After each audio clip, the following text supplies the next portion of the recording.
همیشه پدر و مادرتان رو بر پول برتر بدانید. به خاطر پول پدر و مادرتان اذیت نکنید. به خاطر مادیات پدر و مادر رو نرنجانید.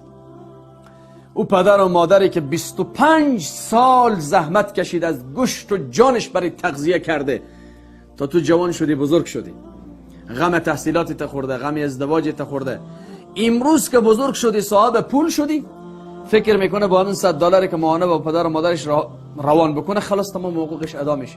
نه خیر، والله که یکی از جمله بزرگترین دستاوردهای انسان در حیات انسان رضایت پدر و مادره.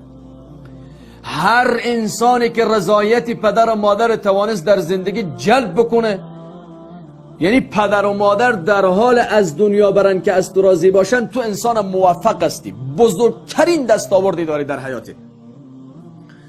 و یا تو در حال از دنیا بری که اونها از تو راضی باشن. این دو پول بر پدر و مادر ترجیح ندهید.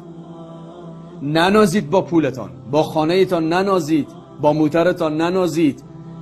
اگر امروز صاحب میلیون ها دلار هستی، صاحب بهترین موتر آخر سیستم هستی، همه از برکت رنج و زحمت او مادر و پدر است.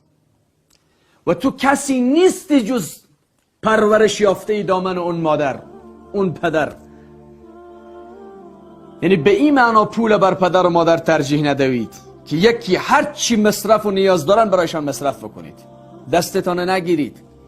قرآن میگه بهترین انفاق است که برای پدر و مادر باشه. یسألونک ماذا ینفقون قل ما انفقتم من خیر فللوالدین. پیامبر است در مورد بهترین نفقه سوال میکنن، بهترین مصرف بگو برای پدر و مادر است. همیشه کمک این نیست که فقط با مردم سر کوچه توزیع بکنید. بهترین لباس برای پدر و مادر، بهترین غذا برای پدر و مادر، بهترین تخت خواب برای پدر و مادر، بهترین امکانات برای پدر و مادر، در بهترین شفاخانه تداوی کردن پدر و مادر، چون مستحق ترین افراد برای تو اونهاست. پس پولت با اونها ترجیح نده. یادت باشه این دو، به خاطر پول پدر و مادر تنها نگذار، سالها از ایشان خبر نباشی.